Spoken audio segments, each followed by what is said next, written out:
Hello everyone. In physics classes, we are doing second chapter of class 12, that is electrostatic potential and capacitance.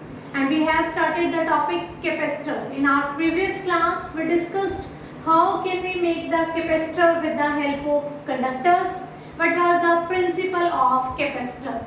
So today we are going to discuss about the capacitance of a parallel plate capacitor.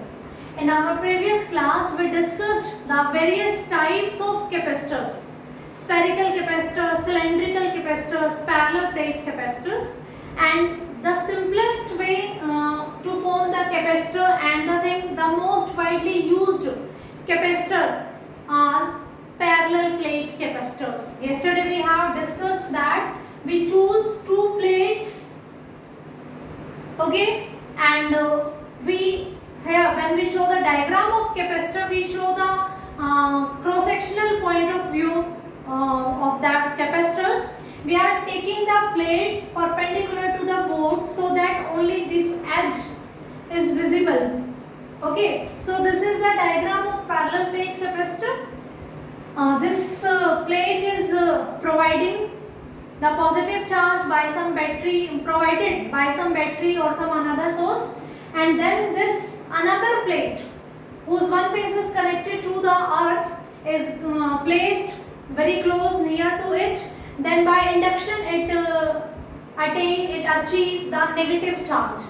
So this forms the parallel plate capacitor. We are using two plates of same size. Okay, they are placed close to each other.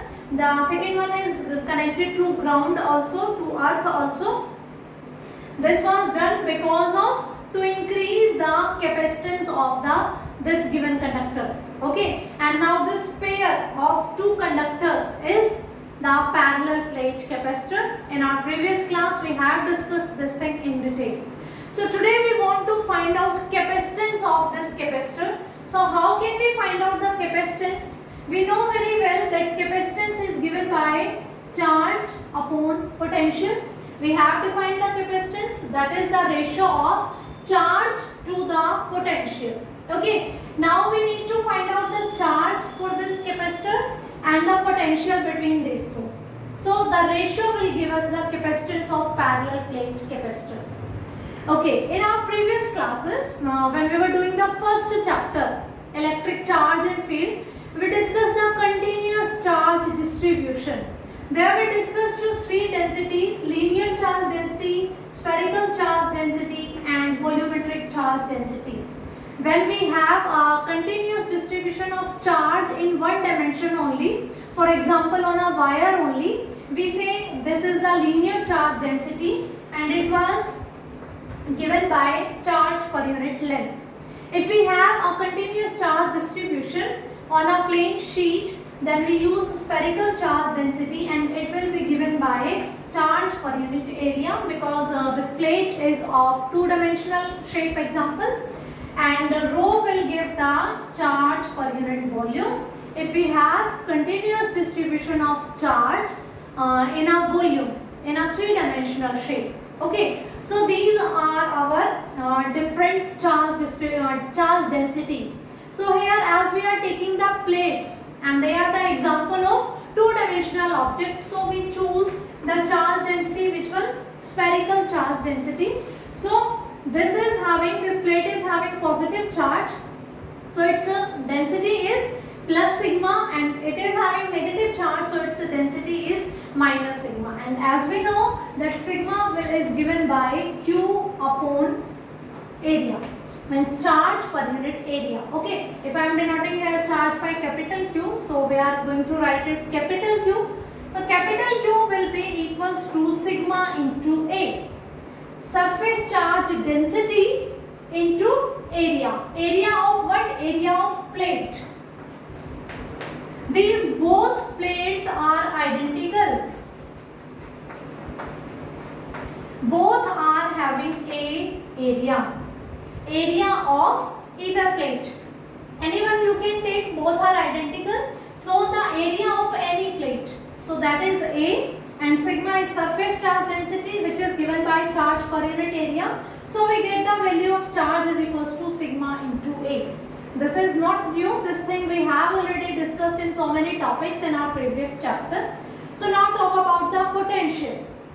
Now for this we have discussed the relation between potential and electric field intensity. E was given by the potential gradient, means the rate of change of potential per unit length.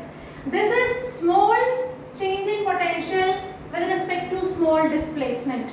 If we talk about completely, then we can write this thing also. Okay, electric field intensity is potential upon length, as its unit is volt per meter. We discussed when we were discussing the potential gradient. In that lecture we have discussed this thing in detail, that what is the relation between electric field intensity and potential. So this was given by this, and the negative sign is only for the direction of the opposite work done. Like we are doing work done against the electrostatic force, this negative sign is for that direction only. So we skip here the sign and we write down electric field intensity is equals to V by L. V is the total potential difference and L is the total length. And if we are dealing with a small displacement, small potential difference, then we use the D. Otherwise we can use this formula also. So we know E is equals to V by L, where L is the distance, and here I have taken D is the distance between the two plates. Two parallel plates having same area A are separated by a distance small d. So here E will be given by V by D, and V will equals to E into D. This is equation 1. This is equation 2. Okay, we want to find out this one equation, capacitance of the parallel plate capacitor. For that we need charge and potential. Charge we have calculated, potential we are calculating. So V is equals to E into D, where E is the electric field. We know the direction of electric field is from positive to negative. Into D, the distance is distance between the two plates, that is small d. Now what is the value of electric field here? For this thing also we have discussed the topic application of Gauss law. When we were discussing the Gauss law and its multiple applications, there we discussed the electric field intensity. We have taken the two plates, reason 1, reason 2, reason 3. We calculated the electric field. Here it was 0, here also it was 0, and here it was sigma upon epsilon naught. When it was having plus sigma surface charge density and it was having minus sigma surface charge density. So the condition is same here. Here the surface charge density is plus sigma, here the surface charge density is minus sigma. So the electric field here also will be given by sigma upon epsilon naught. For its detail, you can revise that lecture in which we have discussed the electric field intensity due to the parallel plates, two parallel plates placed together very close to each other with the help of Gauss law. Okay, so electric field intensity is given by sigma upon epsilon naught. Epsilon naught is the absolute permittivity of the air, because air is present in between these plates. So V is equals to E, sigma upon epsilon naught into D.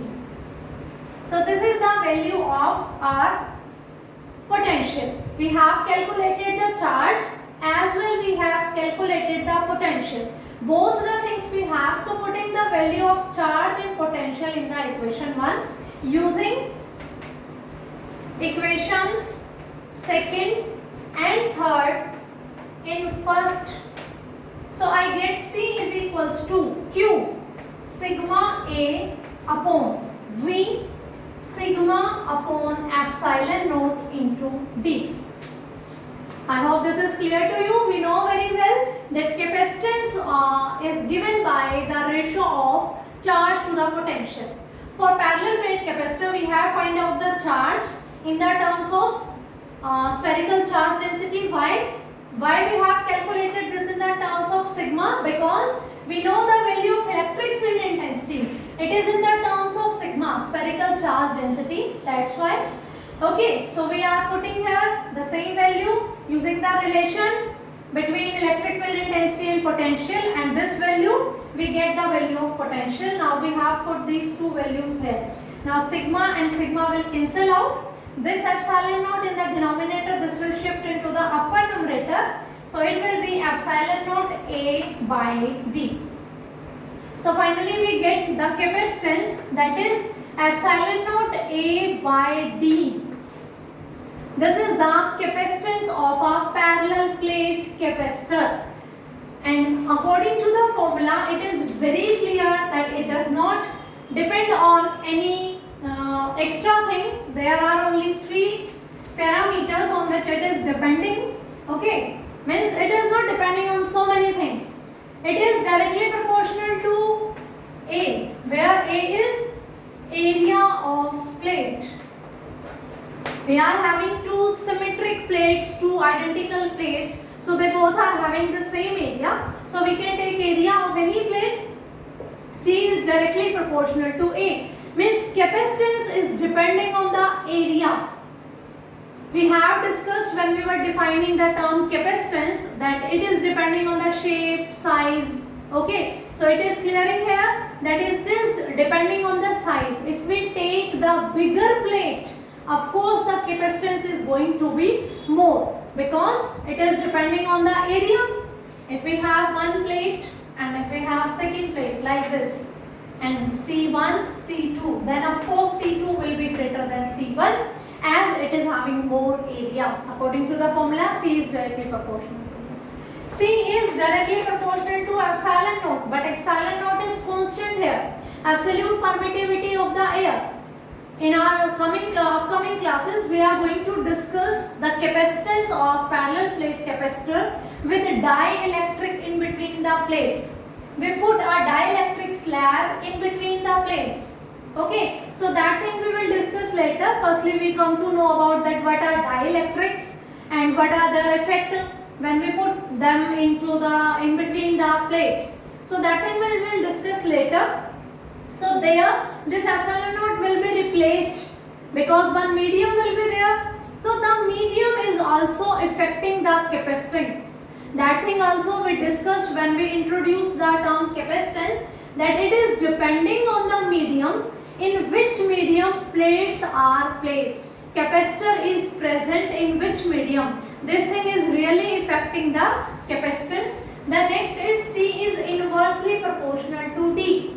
Inverse relation means if D is increasing, C will decrease, and if D is decreasing, C will increase. Opposite relation will be there. Of course, if this is decreasing, this will increase, and if this is decreasing, it will increase. And what is D? D is the separation distance between the two plates, which is forming the parallel plate capacitor. So if we are putting these plates closer to each other, its capacitance is going to be increased. If we are putting these plates further away from each other, then its capacitance is going to be decreased. So this is the capacitance of parallel plate capacitor. According to this formula, capacitance is depending on the dimensions, area of the plate, the gap between the plates, and it also depends on the medium of the separation.